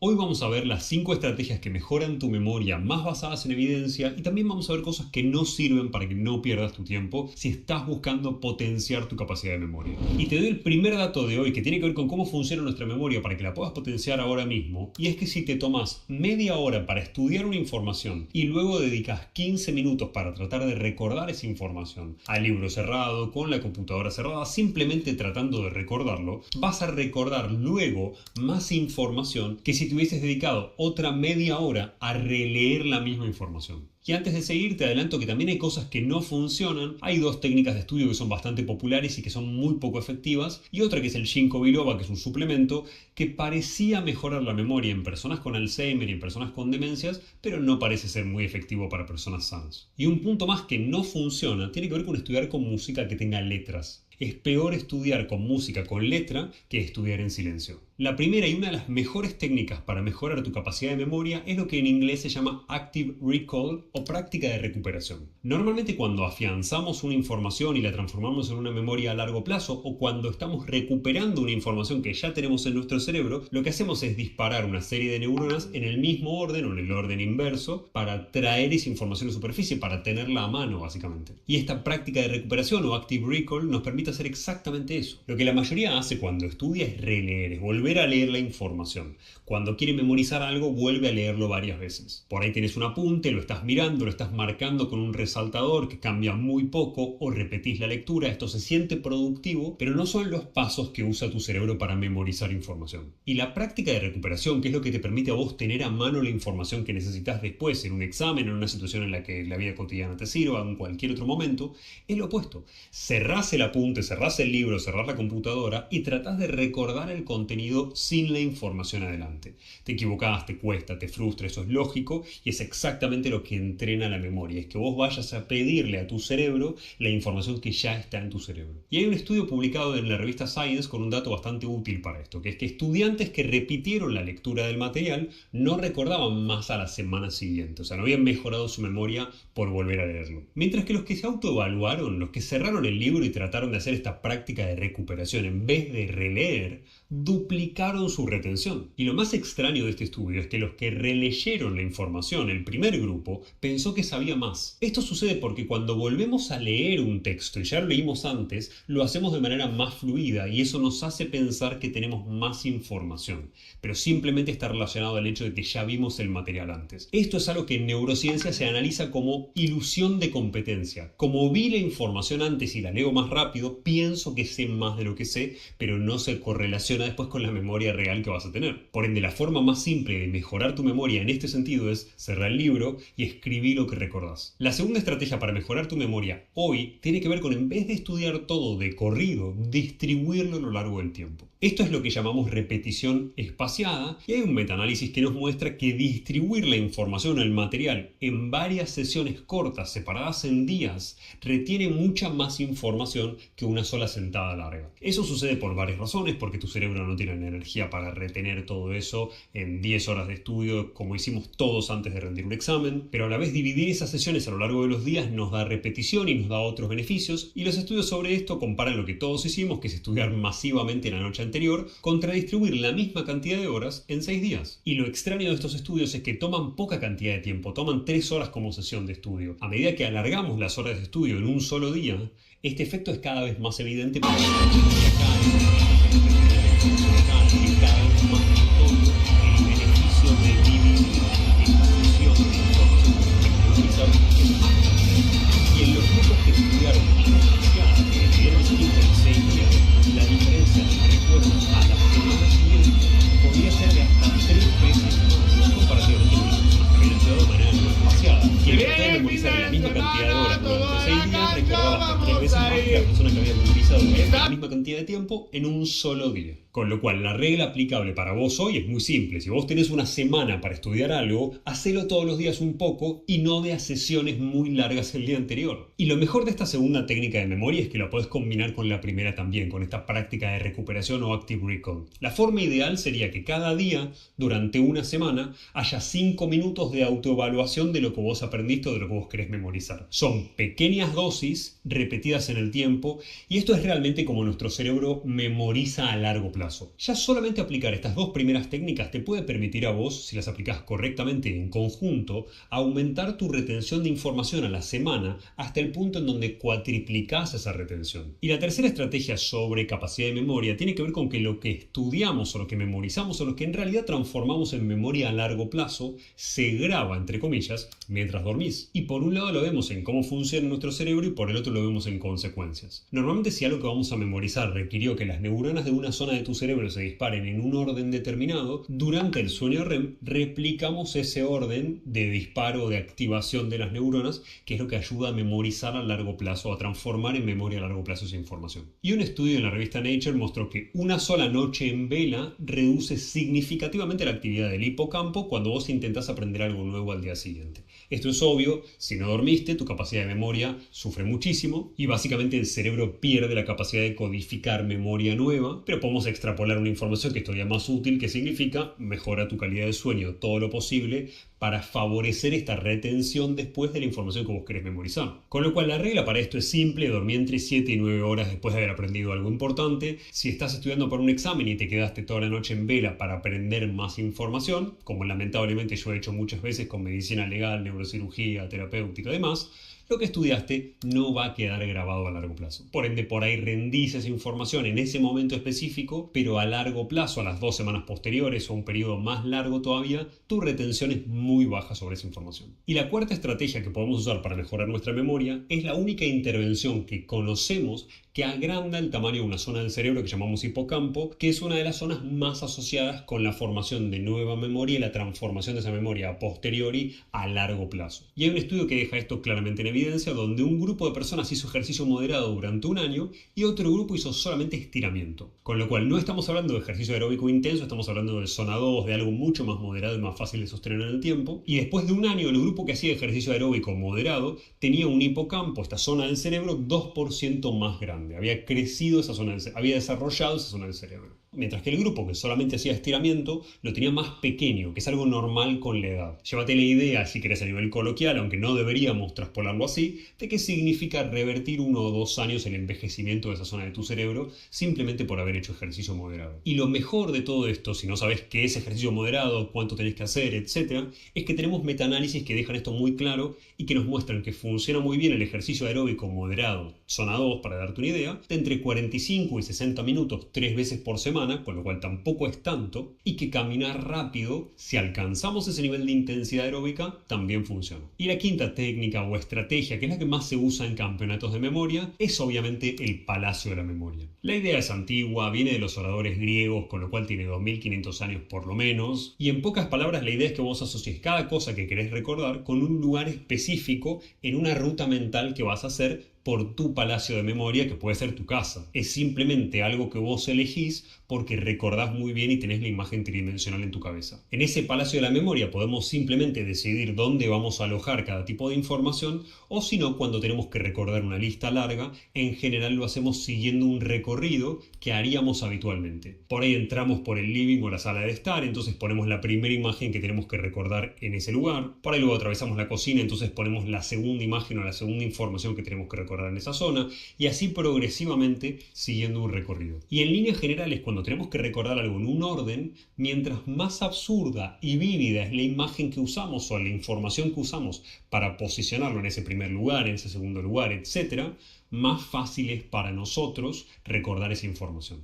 Esto tiene que ver con dos principios importantes. Uno tiene que ver con la asociación con respecto a lo que ya conocemos. Es mucho más fácil para nuestro cerebro memorizar conectando la información nueva con algo que ya conocemos. El palacio de la memoria funciona por un lado por eso. El recorrido de tu casa vos lo conocés perfectamente bien, por ende es más fácil anclar esta información nueva a algo que vos ya tenés muy claro, que puede ser el pasillo de entrada, la puerta de entrada, lo que fuere, no importa. Y en un segundo aspecto, el palacio de la memoria funciona porque lo absurdo y lo ridículo, lo que llama la atención para nuestro cerebro, es más recordable. Por ende, siempre hacerle cambios a la información para que sea más extraña, más extravagante, hace que sea más fácil esta capacidad de retención a la semana posterior, porque para tu cerebro suena como que vale más la pena recordarlo porque es algo que llama la atención. Y para darte una idea de por qué funciona el palacio de la memoria, estudios donde normalmente personas comunes sin la memoria entrenada entrenan estas técnicas durante aproximadamente 6 semanas, logran duplicar la cantidad de palabras que podían recordar. Y lo más interesante es que si lo dejas de entrenar, estas personas dejan de entrenar esa información y 4 meses después el efecto continúa existiendo, con lo cual el palacio de la memoria es algo que yo puedo entrenar durante un tiempo y ni siquiera hace falta que lo entrene para siempre. Esto también funciona por razones evolutivas, porque nuestra memoria espacial es algo muy poderoso, muy efectivo, porque tu cerebro está hecho para recordar rutas, no listas de cosas, rutas que tenían que ver con tu evolución, con recordar dónde había recursos, con recordar qué evitar, qué no, con recordar en dónde hay frutas, en dónde los ciervos estaban tomando agua, etc. Con lo cual podemos aprovechar este beneficio evolutivo para sacarle jugo a nivel de memoria también. El palacio de la memoria es la única de estas 5 herramientas que te mencioné para memoria que requiere su, entre comillas, entrenamiento, pero también es la que más vale la pena. Y vale la pena porque combinando estas 5 estrategias tranquilamente a lo largo de las semanas, tu retención se puede decuplicar, podés multiplicar por 10 la capacidad de retener información, y eso vale la pena no solamente para la persona que está en la universidad, sino realmente para todo el mundo cuando queremos mejorar nuestra capacidad de memoria y cuando queremos que nuestro declive en la memoria en las últimas etapas de nuestra vida sea mucho más progresivo, mucho más lento. Ahora hay 4 cosas que se suelen mencionar para memoria que la evidencia muestra que realmente no tienen mucha utilidad. La primera, como te mencioné antes, es el ginkgo biloba, sobre todo en personas sanas, en personas que no tienen deterioro cognitivo. De hecho, estudios en adultos sanos mostraron un beneficio prácticamente nulo con respecto a la toma de ginkgo biloba como suplemento. Y acá estamos contemplando estudios de muchos tipos de dosis diferentes y de muchas duraciones diferentes, con lo cual no importa la dosis y no importa por cuánto tiempo lo tomes. En adultos sanos no potencia tu memoria. El segundo elemento que se menciona para memoria y no funciona tiene que ver con los juegos de entrenamiento cerebral. Este tipo de juegos y aplicaciones te hacen mejor, te entrenan en el juego de la aplicación, pero no te hacen mejorar la memoria en la vida real. De hecho, una agencia que regula la publicidad en Estados Unidos multó a una de las empresas más grandes de esto con millones de dólares porque los desarrolladores mencionaban que ayudaba a hacer prevención de Alzheimer, este tipo de entrenamientos, y claramente no lo hace. Jugar Sudoku o jugar Memo Test no va a frenar tu deterioro cognitivo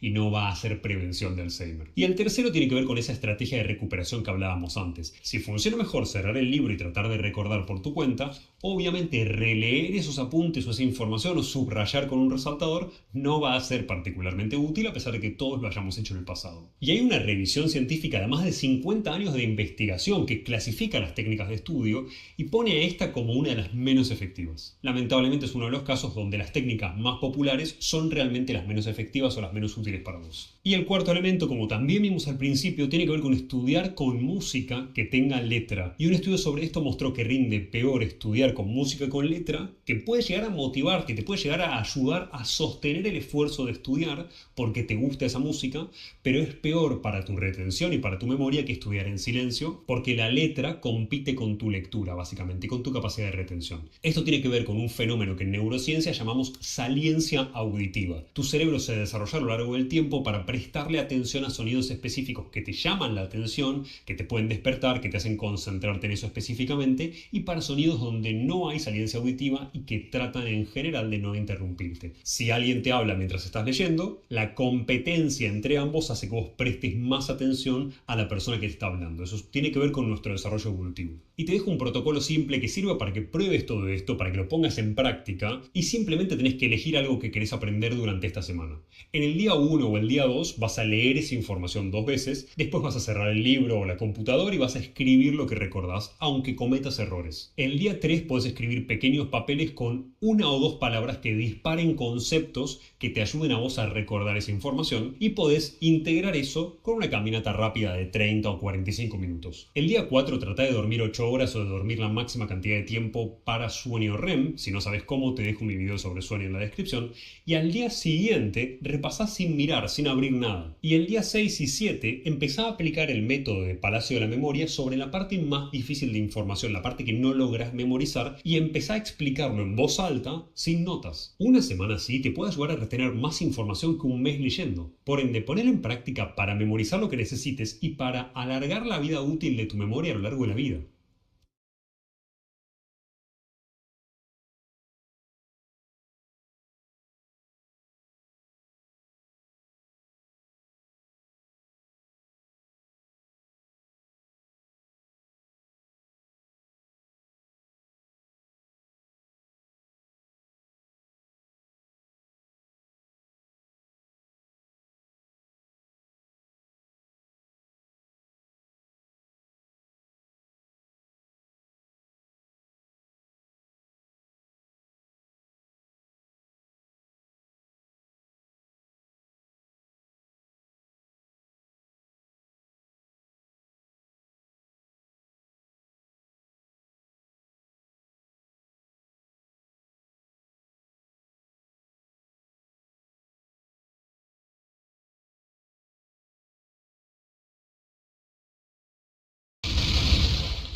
This is the Majorana 2, Microsoft's new quantum chip, and it is built on the strangest idea in all of computing, that the way to stop a qubit from breaking... ¿Qué pedo, Carlos? ¿Qué pedo, güey? Han pasado mucho tiempo desde que no te veo. Sí, ya pasó, güey. Han pasado mucho tiempo. Sí, ya pasó demasiado tiempo, Ya. Ya he evolucionado y todo el pedo. O sea, de tanto tiempo ya hasta cambié, ¿sabes? Ya evolucioné, ya todo es diferente. Pero pues sí, ¿qué pedo? ¿Cómo has estado? Y así. Is to hide it in two places at once. The problem with creating a useful quantum computer is that right now qubits are catastrophically fragile. Thermal noise, a stray photon, or a single rogue electron can destroy the quantum information that you are trying to compute with. In order to rise above the noise, Microsoft are using a rare kind of architecture called a topological qubit. When you cool a superconducting semiconductor wire down to near absolute zero, the electrons pair up into Cooper pairs, the bonded couples that carry current with zero resistance. Now, by applying a magnetic field, it creates a distribution of the electron potential across that wire. ¿Cómo he estado yo? Pues todo bien. Todo en orden, todo tranquilo.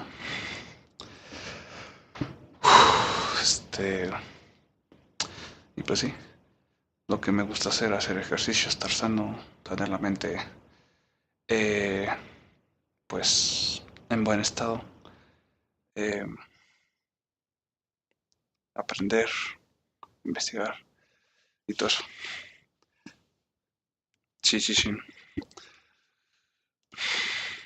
So they concentrate at the two ends, a phenomena called a Majorana zero mode. By linking two of these wires together into an H shape called a tetron, you produce a qubit, where the electron information is spread across multiple locations, and so it becomes much harder for the universe to break it. Microsoft's Majorana 1 already showed improved parity lifetimes of around 12 milliseconds from this architecture, which is impressive considering most qubits today last around 100 microseconds. But there is still a failure mode. The Cooper pairs in the qubit can be knocked apart by a stray photon or thermal fluctuation, and can either enter or exit from the system, changing the overall qubit value from a 0 to 1 or vice versa. The energy cost of breaking one of these pairs is set by the superconductor's energy gap. In the Majorana 2, the main improvement is switching out the aluminium superconductor from the Majorana 1, which had a gap of around 300 microelectron volts, and replacing it with lead, which has a gap of about 1300 microelectron volts. That improvement has increased the qubit lifetime from 12 milliseconds to over 20 seconds, more than a 1,000 times improvement. The obvious question is, why didn't they just use lead from the start? And the answer to that is lead has to be deposited essentially atom by atom on the semiconductor at very low temperatures, which it turns out is kind of hard to do. Now, if this holds up, and that isn't to say there isn't skepticism from the physics community still around these announcements and how exactly these Majorana modes actually operate, but if this system proves out, Microsoft has now halved their own roadmap and now are suggesting that we could get to a scalable quantum computer as early as 2029. I got to speak to the lead scientist behind the project, Dr. Chetan Nayak, and there is a full explainer dropping on YouTube soon.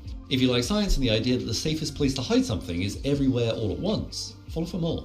This is the Majorana 2, Microsoft's new quantum chip, and it is built on the strangest idea in all of computing, that the way to stop a qubit from breaking is to hide it in two places at once. The problem with creating a useful quantum computer is that right now qubits are catastrophically fragile.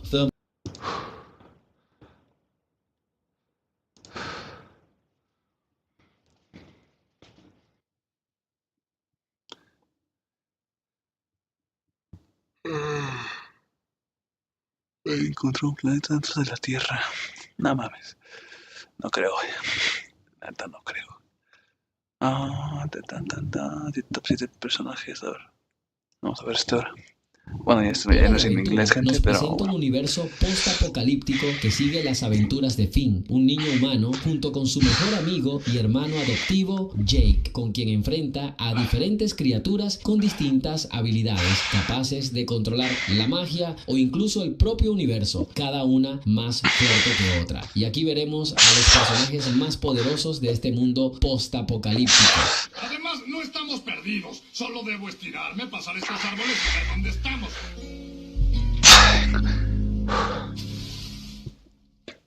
Canijote, está todo nublado, mano. Parece que va.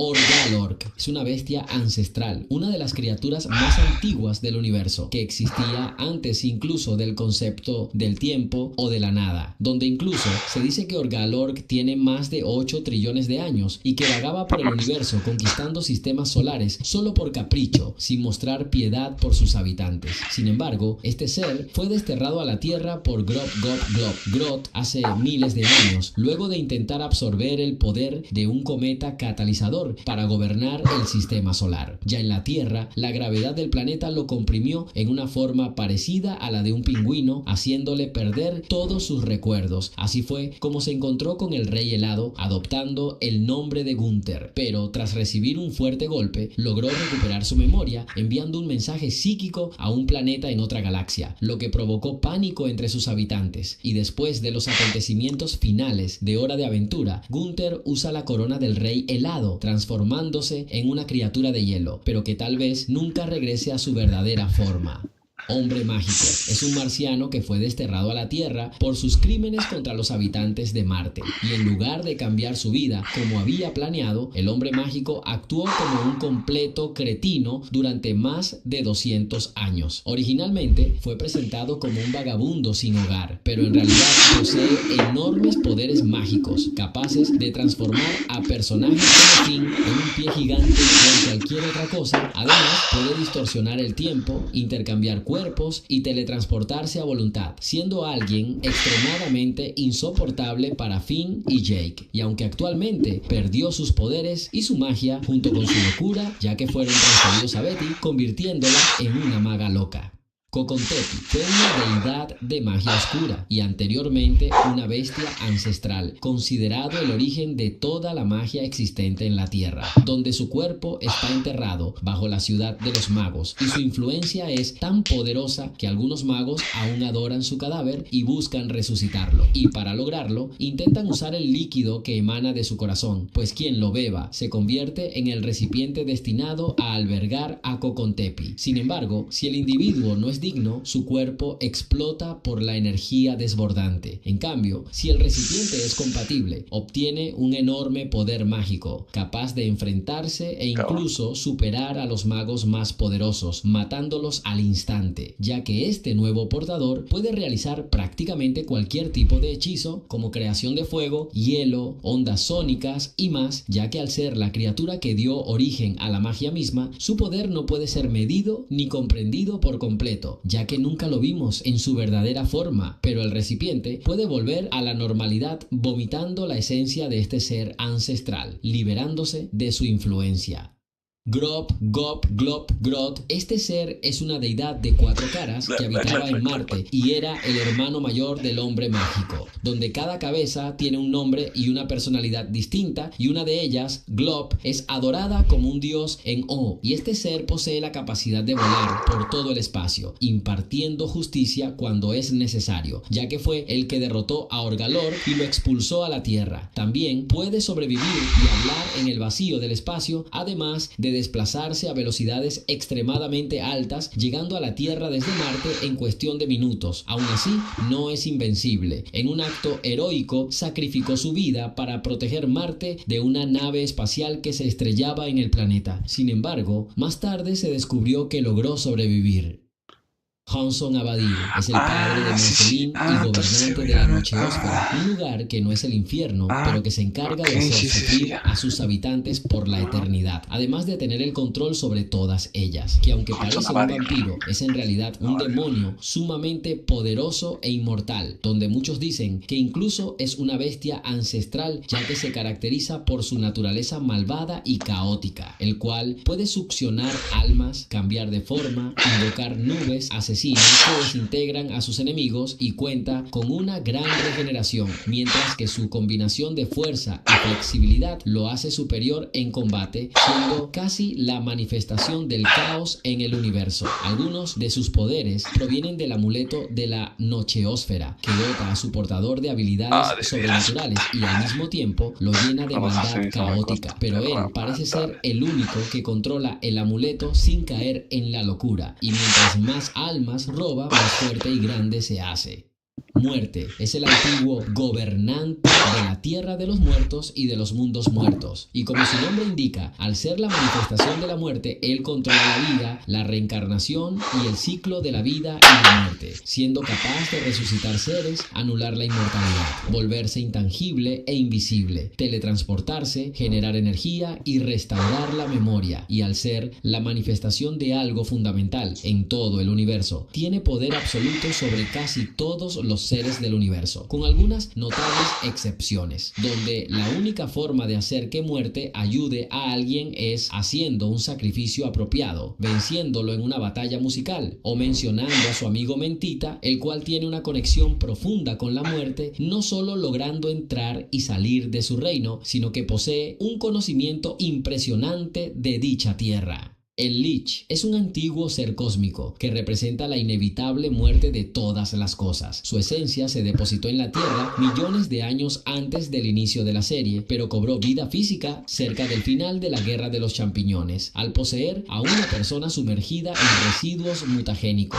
aunque es capaz de poseer huéspedes a voluntad, siendo tan poderoso que incluso la muerte le teme. El Lich puede descomponer y degradar todo lo que lo rodea, además de manipular las mentes de los demás mediante telepatía o comandos hablados. También puede controlar distintos tipos de magia que matan al instante, absorbiendo la vida, como lo hizo al asesinar a Prismo, otra entidad sumamente poderosa en Hora de Aventura. Otra de sus habilidades consiste en que, al decir la palabra alto, lleva a sus víctimas a un plano nocturno donde tiene control absoluto sobre todo. Posee conocimientos sobre múltiples dimensiones, magia nigromántica, piroquinesis, gran fuerza e inmunidad a la magia elemental. Aunque existen herramientas mágicas que pueden detenerlo, como el guantelete del héroe o ciertas joyas mágicas, estas solo logran frenarlo, pero no matarlo, ya que es un ser inmortal, pudiendo incluso volar grandes distancias en muy poco tiempo y sin cansarse, dejando atrás un camino de muerte e incluso logra atravesar dimensiones.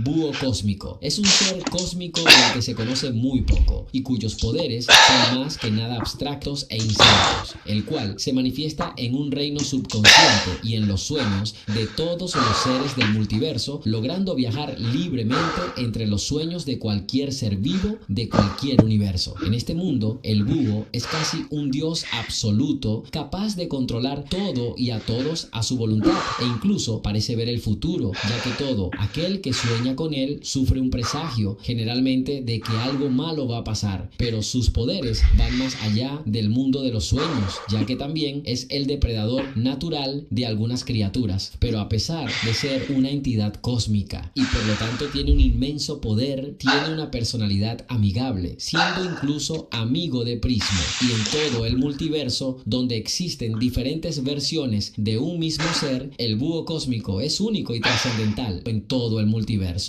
Prismo es una entidad cósmica que concede deseos, el cual adopta la forma de una sombra rosa dentro de la sala del tiempo en el centro del multiverso, el cual también es llamado como el maestro de los deseos, siendo el responsable de conceder un único deseo a cualquier ser vivo que llegue a su habitación. Y al ser capaz de cumplir deseos, él puede hacer cualquier cosa que se le dé la gana, como crear nuevas realidades, nuevas líneas de tiempo o destruir universos y realidades enteras, donde los únicos que estarán a salvo de sus poderes son los que están dentro de su habitación, al igual que en este lugar. Prismo puede ver a cualquiera dentro del multiverso, recoger cualquier cosa de ese lugar y llevarlo a su habitación. Y aunque Prismo decide qué deseos quiere cumplir, siendo un ser prácticamente omnipotente, su poder tiene limitaciones, ya que no puede ir en contra de las acciones de seres superiores a él. Además, su existencia es solo la manifestación del sueño de un anciano, por lo que si éste despierta, Prismo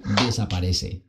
Escarabajo, conocido como el auditor divino, es un ser más allá de las entidades cósmicas, encargado de supervisarlas y asegurarse de que cumplan con sus deberes, y en caso de que no lo hagan, puede encarcelarlas o eliminarlas al instante, donde esto es posible gracias a su cristal, que posee múltiples funciones: localizar cualquier entidad, crear armas, generar energía cósmica capaz de borrar la realidad al instante y abrir portales hacia cualquier cualquier lugar del multiverso. Sin embargo, es probable que el cristal solo le otorgue control sobre otras entidades, ya que su propia fuerza es suficiente para combatir o enfrentar a otras entidades cósmicas. Además, cuenta con super regeneración, cambio de forma, inmortalidad y otros atributos divinos que lo convierten en uno de los seres más poderosos del multiverso, aunque actualmente fue relegado de lugar y es el conserje de la habitación de Prismo.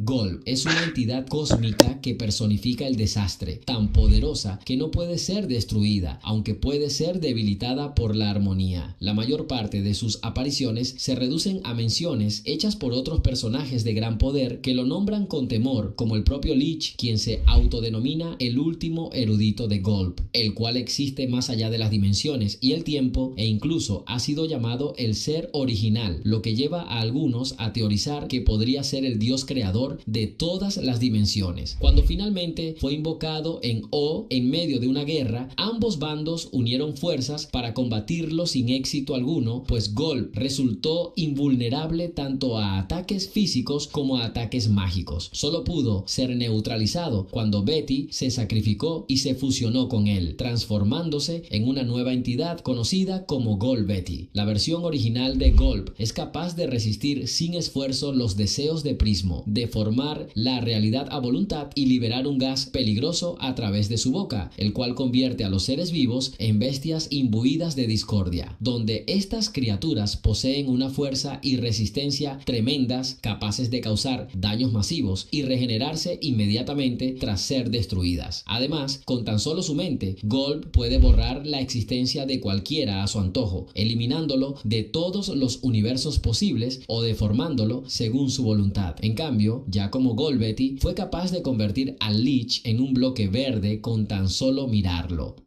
Jefe de Prismo. No hay muchos seres más fuertes que Prismo, pero uno de ellos debería ser su jefe, un personaje que solo ha sido mencionado y sobre el cual no sabemos nada concreto, donde Prismo hace referencia a su jefe en comentarios mordaces a Finn y Jake, diciendo que será responsable ante él de cualquier problema. Y en el spin-off de Fiona y Cake, diversos personajes reciben llamadas de él, pero de ahí la información sobre este ser es muy limitada. Es evidente que se trata de una entidad cósmica tremendamente poderosa, superior a muchas otras entidades del universo, pero tal vez pudimos verlo junto a Golb en un libro donde aparece como una figura misteriosa y debajo de él se encuentra el Ouroboros, símbolo de la eternidad y de la unidad del principio y el fin, y debajo de ellos una mano emerge de un portal, así como aparece de la nada un teléfono flotando desde el cielo. Pero esto último es solo una teoría. Aún así, es uno de los personajes más fuertes, no solo de Hora de Aventura, sino de todo Cartoon Network. Y si quieres conocer a los personajes más fuertes de Cartoon Network, mira este video.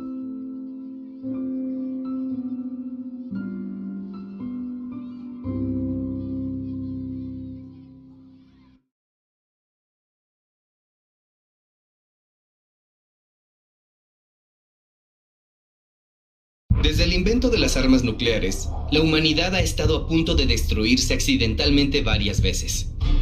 Este video trata solo de algunas de ellas. Bombas nucleares y misiles que se detonaron accidentalmente. Bombas de hidrógeno perdidas. Y falsas alarmas que pudieron ocasionar el fin del mundo. El 17 de enero de 1966, un bombardero B-52 volaba sobre la costa de España. Llevaba 4 bombas de hidrógeno, cada una 75 veces más potente que la bomba lanzada sobre Hiroshima. Parece una locura, pero a mediados de los años 60, en el auge de la Guerra Fría, era una rutina. Era parte de una operación militar llamada Chrome Dome, que hacía volar bombarderos alrededor de Estados Unidos y bordeando la frontera de la Unión Soviética con bombas de hidrógeno a bordo. Pensaban que si la URSS iniciaba un ataque, Estados Unidos podría responder rápidamente al tener bombarderos en el aire cerca de sus objetivos. El vuelo despegó de Carolina del Norte y cruzó el Océano Atlántico con la intención de volar por la frontera de la Unión Soviética y regresar a casa. El avión estaría en el aire más de 24 horas. El vuelo era tan largo que requería 2 reabastecimientos en vuelo. Pero vuelos largos y reabastecimientos aéreos eran algo común. Había vuelos como estos a diario. El primer reabastecimiento salió bien. Al regresar de volar por la Unión Soviética, el avión necesitaba combustible de nuevo. A las 10:30 am en la costa española, sobre el pequeño pueblo pesquero de Palomares, el avión cisterna levantó el vuelo frente al B-52. Larry Messenger, el piloto del bombardero, recuerda: Nos pusimos detrás del avión cisterna e íbamos muy rápido. Hay un protocolo en el que el operador de pluma, si estás en una posición peligrosa, dice: desacóplense, desacóplense, desacóplense, e inmediatamente reduces la velocidad y bajas. Bueno, no hubo tal instrucción. Estábamos debajo del avión cisterna y de repente algo pasó, hubo un tipo de explosión. Los dos aviones chocaron. El brazo que llevaba la boquilla para el reabastecimiento golpeó al B-52 y le rompió el ala izquierda. La explosión que siguió fue tan grande que la vio otro B-52 que volaba a 1,5 kilómetros de distancia. Los 4 tripulantes del avión cisterna y 3 de los 7 del B-52 murieron en el accidente.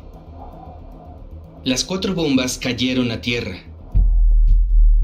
Cada una tenía un rendimiento de 1.1 megatones de TNT, cerca de 75 veces más potentes que la bomba lanzada sobre Hiroshima.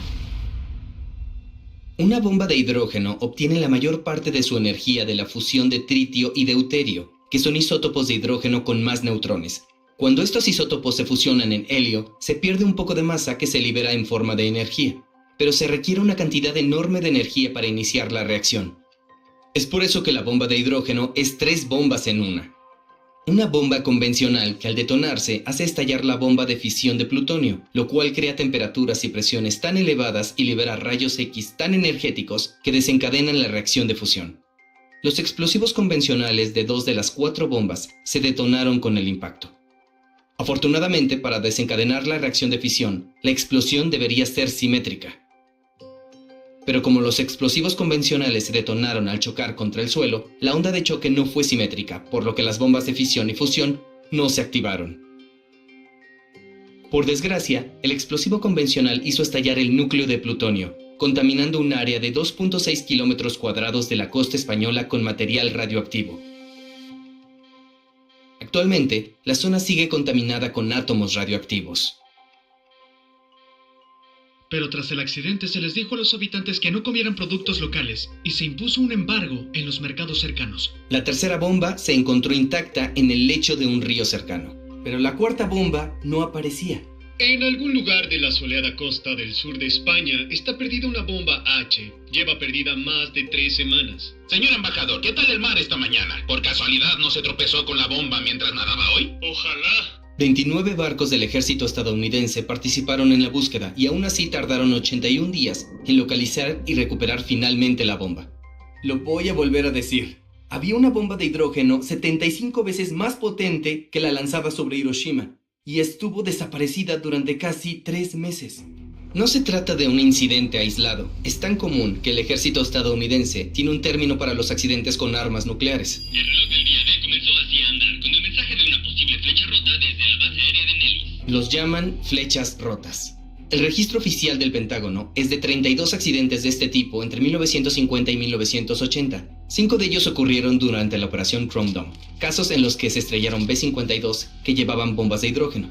En 1961, el primer año de la operación Chrome Dome, un B-52 tuvo una fuga de combustible y se estrelló en Carolina del Norte. 3 tripulantes murieron en el accidente. Llevaban 2 bombas de 4 megatones. Ambas cayeron a tierra. El paracaídas de una se abrió y esta aterrizó casi intacta.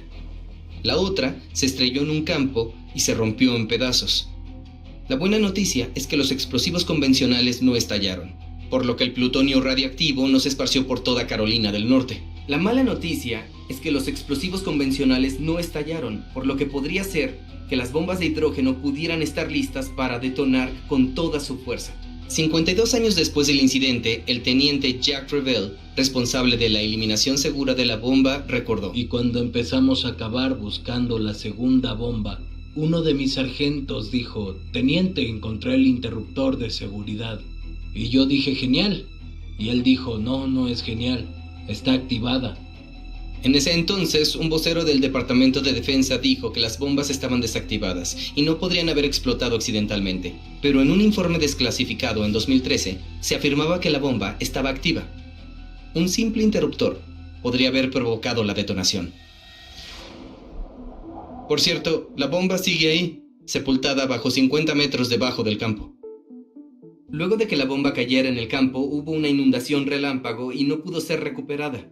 Para asegurarse de que nadie pudiera desenterrarla, el ejército estadounidense colocó una losa de concreto de 120 metros de diámetro sobre toda la zona. Según el informe del Pentágono, no se detecta radiación ni peligro en el área, pero falta una parte de un arma que contiene uranio todavía. Hay decenas de eventos como este, como el accidente aéreo sobre Groenlandia en 1968. Las 4 bombas de hidrógeno que llevaba se quemaron en el incendio. Descontaminar los alrededores tomó 4 meses. Ese mismo año, el submarino soviético